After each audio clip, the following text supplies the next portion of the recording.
So when we launched the crowdfunding campaign in 2012, we started with a traditional website and traditional forums and a service called Chatroll.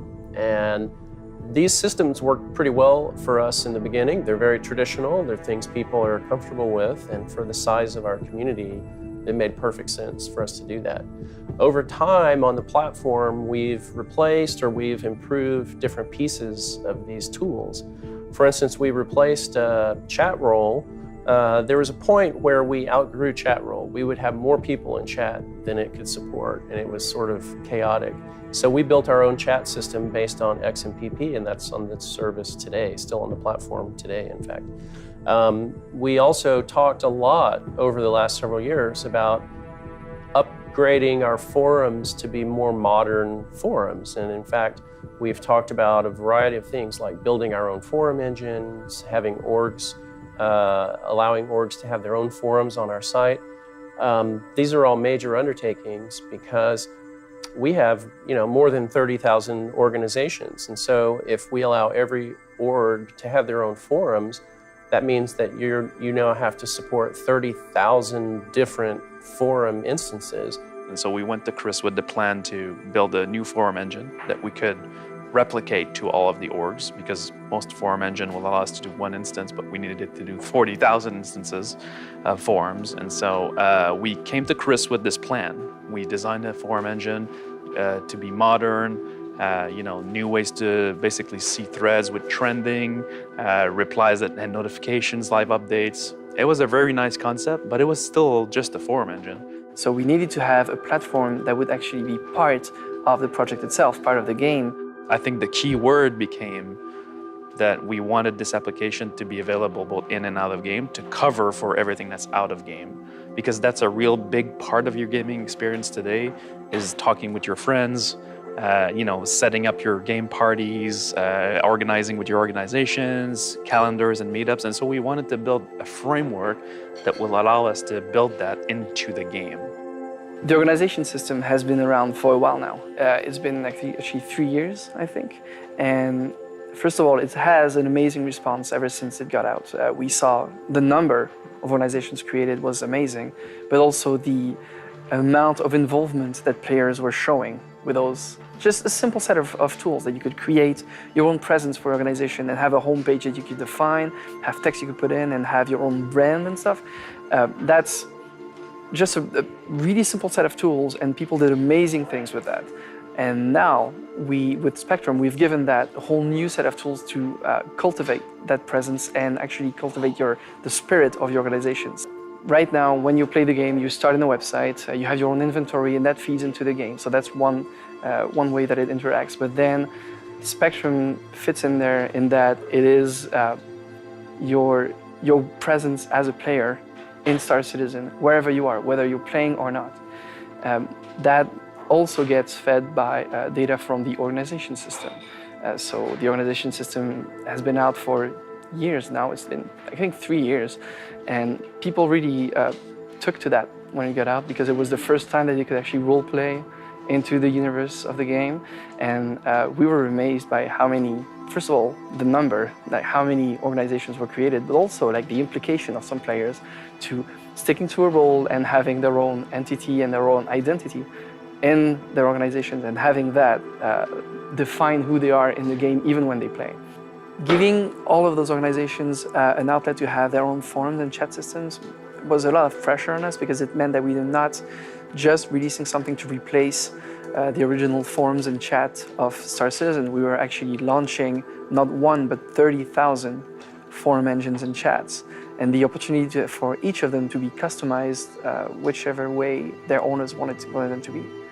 And so when we pitched it to Chris as a first iteration, he literally told us to think bigger, that we should expand on that and just try to fix communication as a whole, instead of just trying to replicate the forum engine. So Benoit and I continued to brainstorm and come up with different ideas, and found by looking at a lot of different systems that are out there, like Discord is popular, Reddit's very popular, things like Stack Overflow, things like other forum engines. We decided that we could tackle the challenge of building our own system that integrates all of these things. And we started to design an application that would be unique to Star Citizen that could bridge this gap between the web experience that you get and the in-game experience that you're going to get when the game is fully integrated. One of the cool features that comes with the Luisa Spectrum is social tools that add and improve to the user experience. An example of that is moderation tools that allow organizations to better manage and organize their communities. You know, the team really stepped up, but quickly realized that this was going to be a gigantic challenge and not just a standard, development effort, that it would require many design cycles, many UX design cycles, and at the same time, technology innovation to be able to reach, to be able to ship it in a time that's, respectable. Quand on a commencé à penser au design de Spectrum, on a instinctivement été vers du flat UI pour que ça soit facile à charger, fonctionnel et bien sûr facile à upgrader, à améliorer avec le temps parce qu'on a plein de fonctionnalités qu'on veut mettre dans Spectrum qui ne sont pas encore en ligne. Donc on a pensé au présent et au futur avec un design plus simple et épuré, ce qui permet d'avoir vraiment quelque chose le plus fonctionnel possible et qui ait le moins de frustration pour l'utilisateur possible lorsqu'il utilise Spectrum. And so as we got pretty much done with the design aspect of the project, we realized not only how big the scope was, but we realized that it was going to be a huge technological challenge to get there. And so that's when, we all met up together and we were just like, all right, let's build this thing. And then we kept on trucking from there. So the first roadblocks that we encountered was that we didn't have the technology to build that. And so we really needed to extend the RSI platform to include a lot of real-time services that were going to be needed to power, lobbies, real-time forums, channels, and soon voice lobbies. But all of this needs to be built in a generic way. But now that we have this technology, we were able to stepstone to the next one. Other types of roadblocks that we encountered, a giant one was the technological stack for the actual application itself. And so we knew it had to be a web-based application. Now there are many, many options on what type of framework we can use to build an app like that. And so we set out to do a lot of research to figure out which stack we're going to use. This includes, what rendering technology we're going to use inside the browser, what kind of communication layer we're going to use. And so we ended up choosing React as a base platform, which is a framework from Facebook. It's open source. That's our baseline for the application. We also use the library that we're big fans of called Redux that gives us a way to manage state inside the application that's really streamlined. And so we started to move out everything into React. And we built the entire thing with it. And it became a hallmark in the team here. And this was an expertise that we sort of had internally, but that we really needed to expand on.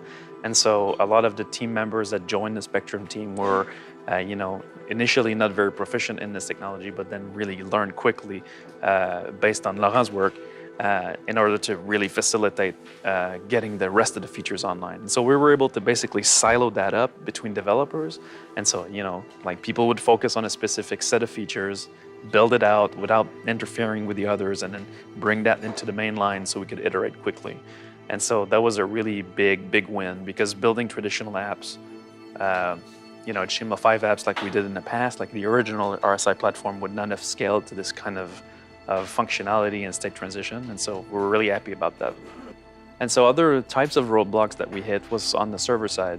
And so there's a special use case for a web application that's different when you think about online connections. And so the Spectrum is using WebSocket connections for everything, which is a way for us to get real-time updates on the client.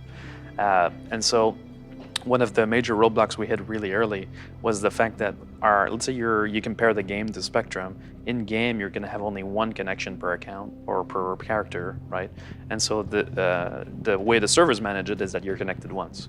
On Spectrum, though, you can have multiple connections, and so you can have multiple tabs open. You can have one tab open in the game, one tab open in your browser, one on your phone, and so you're connected multiple places. And so we have all this class of problems that come from that. Like which connection is active, which connection is inactive. Are you the same user? Are you disconnected? And now, when you add the concept of presence to that becomes fairly complex because then you can be online on a tab, away on another one. And so we had to basically brainstorm multiple versions of our presence system in order to get to something that's pretty comfortable, which is you have user control on certain presence statuses, but other statuses are automatically toggled. For example, online, away, and playing are automatically toggled by the system. Across your connections. And so are you also offline, right? So if all your connections go offline, then you're offline, but then if you're reconnected from your mobile, then you're online, right? And so there's this whole differentiation between online, offline, and then presence details that come in. And so our first iteration of our prototype was very, very simple. And we had a single threaded presence system that was over there. But then we quickly realized when we started having multiple connections and that, this was not going to scale. And so we had to bring other engineers in to basically build the proper presence service, which also turns out to be the first contact point that we had with the game, which was really exciting for us because then we were able to get your presence status from the game, whether you're in menus, in the Star Marine, and Arena Commander, in your hangar, into Spectrum. And so, you're online and then you go online in the game and then it changes. And that for us was like a super kick-ass moment because it's like, wow, now we're bridging this gap and that's the vision for this application, right? And that's the first wall that we're breaking down between the game and Spectrum, and it's not going to be the last. And so this whole roadblock of the presence system was a major one, but we're glad we tackled it this way because now we have a lot of flexibility in how we display presence, and that's going to be a core piece of element for moving forward. And so the way we engaged with the community for testing Spectrum was interesting, and I think it's something that we're going to redo quite a bit. We really want to make this a bit different in this process. We have the chance of working on a component of the game which is not directly related to the story or lore, and so I think we can share a lot more of our development. Like we've already been sharing with you guys the type of technologies that we're using, and we plan on keeping doing that in the future.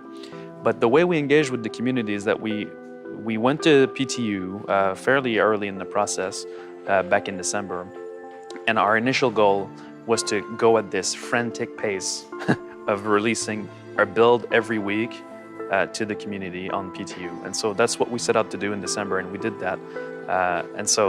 But not only did we want to ship builds and build notes and whatever, which is standard, but we also wanted to be there with the players on PTU, talk about Spectrum and be involved in the testing, because sometimes you need this personal connection with players in order to understand what the problem is, if there's a design issue, if there's an actual bug, right?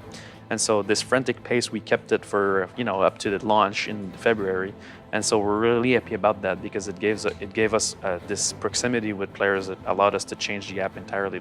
You can ask any members of the Evocati group, Spectrum version 0.1 and version 0.3, what's the difference? It's pretty major because we've listened to feedback quite a bit initially to be able to fix. It's all in small details, which is there's broad strokes, but a lot of small details got adjusted that were a big deal. And so we're really happy about that proximity, and we want to continue to do that. Of course, on the live service, we can go as fast, but we still plan to do an update a month. Even more if we can, but as long as there is no breaking change, we're good. But we really want to keep that momentum going, and so that you guys can see that's how fast Spectrum is progressing, since we don't have any special hide this feature thing, right? And so we can talk openly about what's coming up. There's a lot next for Spectrum, but in the short to immediate term, we're reviewing feedback. We're looking at what you guys are telling us about the release.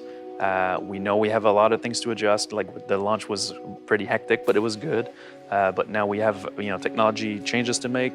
In the short term, we're going to spend a lot of time on the forum part of Spectrum to make it reach a little feature parity with the old forums. So we want to spruce it up a bit. Additionally, we're reviving the Ask a Dev section that you may remember from the forums. It allows backers to ask questions to developers in real time so they can gather more information about what's up and coming or specifics about systems we've already announced. We're really excited about it because Spectrum allows us to do this initiative, and we have some new and exciting stuff coming up in the future. There's a lot more functionality to come with respect to presence, more, we call it rich presence, to actually know to a very detailed level where you are in the game. And that would allow us to do more things around parties and grouping and location awareness. We could have location-aware chat lobbies and location-aware, other location-aware services. One of my favorite parts about Spectrum is that it brings a lot of my favorite features from things like Reddit, Discord, and a few others, and brings them all into one place that's easily accessible by the entire Star Citizen community. There's also a few modifications we want to make in how the sorting works. As you guys know, Spectrum supports like classic style sorting and more Reddit style sorting. And so we want to keep this duality and give you guys the power to do that within your orgs. But we want to increase the feature set on that front. So expect like a bunch of short updates to forums moving forward. Our big ticket items in the what's next category is obviously mobile app. And so we currently support mobile, but we want to have a real native experience on mobile. And so we're going to be working on mobile ports. But if you allow yourself to dream much further than that, you can also imagine stuff like a complete communication system with voice, where you could have a let's imagine you're in your ship, you're manning your ship with a couple of friends. You have actually two communication channels that you can switch between. One that is for people who are actually manning the ship and having an actual role in the ship, and another one is like a PA system, blaring information to people who are not just manning the ship, but also like not the crew itself, but passengers or boarders. And you could like switch between the two during the game and coordinate with your friends to counter that attack that is occurring right now. Ultimately, Spectrum will replace our current forums, which are very traditional, functional, but very traditional forums. It will replace our XMPP chat, and it will give orgs their own forums to work with as well. So we have achieved our initial goal already with the launch of Spectrum, of giving every org their own private forum to deal with, having a live chat, and having all of these modern functions built in. So if you guys haven't tried it already, I invite you to come online and on Spectrum and give it a shot. If you see anybody from Turbulent online, feel free to reach out to them and talk to them about Spectrum. Now, don't flood them, but you can ask questions. I mean, we have this policy that we want to be super open about this development, and so any questions you have or ideas that you have, bring them to us, and we'll try to do what we can with it.